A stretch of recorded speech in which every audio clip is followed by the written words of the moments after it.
大家好啊，歡迎嚟到我哋易經頻道啊，同大家睇一個案件啦。呢個案件呢，就話大陸有人咧喺網上面直播拍片尋親啊，咁竟然呢個陝西嘅女子咧俾人拐咗42年之後，終於可以同佢嘅親人團聚啊！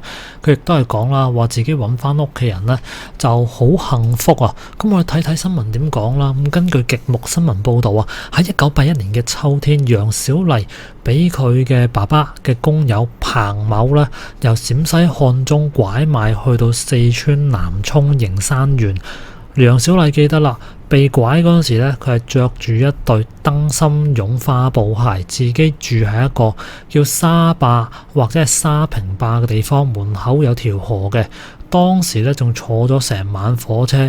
咁警方介紹啦，當年咧楊小麗跟住阿爸出去做嘢嗰陣時，就識得呢個彭某啦。咁對方咧見佢活潑可愛啊，就趁住佢老豆唔喺身邊嗰陣時，就拐咗去營山縣啊。楊小麗都記得自己係俾彭某拐走嘅。當時咧呢個姓彭嘅男人就俾咗一粒薄荷糖，佢就拐走咗佢。我話雖然而家自己咧叫事業有成啊，但係個童年過得極慘。極之艱苦，由於養母病重臥床，嘅養父又要外出打工賺錢，佢細個已經要落田做嘢、做家務、照顧養母，而來路不明嘅佢呢，係俾其他人當咗係異類啊！大家都係用一個好奇怪嘅目光去睇佢，亦都唔願意同佢玩。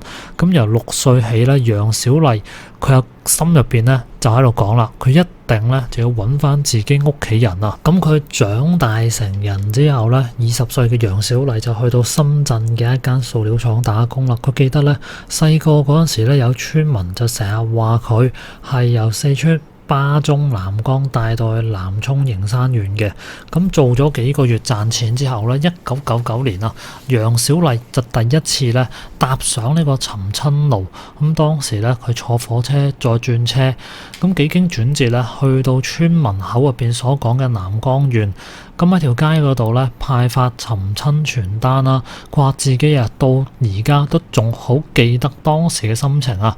又緊張又驚，可惜就揾唔到任何有用嘅線索，佢只能夠喺路邊嗰度喊啊！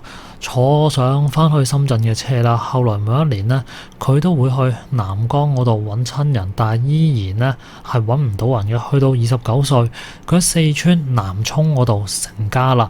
咁多年嚟呢，一直都揾緊屋企人嘅，亦都係一邊經營事業同家庭啦。咁去到2022年嘅年底啊，楊小麗同佢嘅養父傾偈嗰陣時，無意之間得知啊，呢個拐子佬彭某曾經透露佢爸爸個名呢就叫楊正海。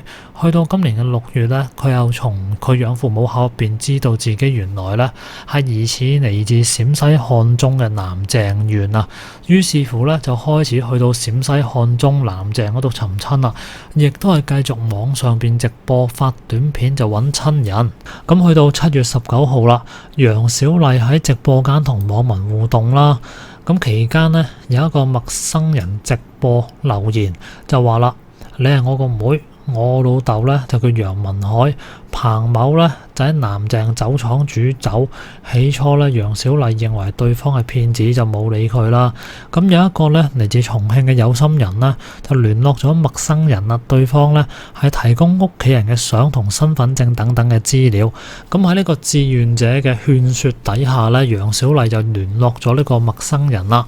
而佢呢一個自稱係佢哥哥嘅陌生人就講到啦，個楊小麗呢喺1981年10月23號失蹤，屋企人揾咗2日之後呢，就發現佢爸爸喺酒廠嘅工友彭某都失咗蹤，所以就推測呢就係俾彭某帶走咗噶啦。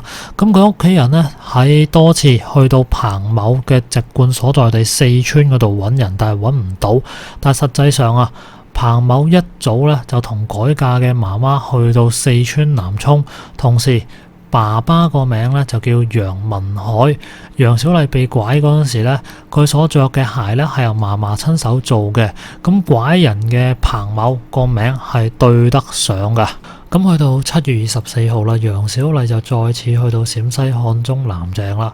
咁今一次呢，係佢真真正正叫做係踏上回家嘅路啊。雖然呢，佢內心已經係認定揾翻屋企人嘅啦，但係佢同屋企人咧仍然係要做採血比對嘅。而其實喺結果出嚟之前咧，楊小麗已經喺社交平台上邊分享自己同屋企人團聚嘅影片啦。咁去到8月1號，楊小麗一家咧終於收到警方嘅消息啦，DNA 嘅比對成功。咁佢爸爸咧仍然健在，已經係去到78歲噶啦，而佢阿媽咧一早已經死咗啦。咁佢講到啦，佢阿媽咧係佢最大嘅遺憾啊。咁啊，闊別咗42年嘅第一次見面啊，佢老豆咧係特登着到成身好似西裝咁樣，再迎接個女。更加喺屋企門口啦，係孭起個女啊！佢想令佢回憶翻呢童年嗰陣時喺爸爸背上邊孭住佢嘅記憶啊！佢老豆甚至講到話，今生可以能夠再見到咧，死而無憾啊！咁最後呢個拐子佬嘅下場又點呢？咁原來根據警方透露啦，呢個拐子佬彭某咧喺2012年已經去世嘅啦。咁呢個故事就講緊俾人拐賣咗42年，咁終於揾翻屋企人啦。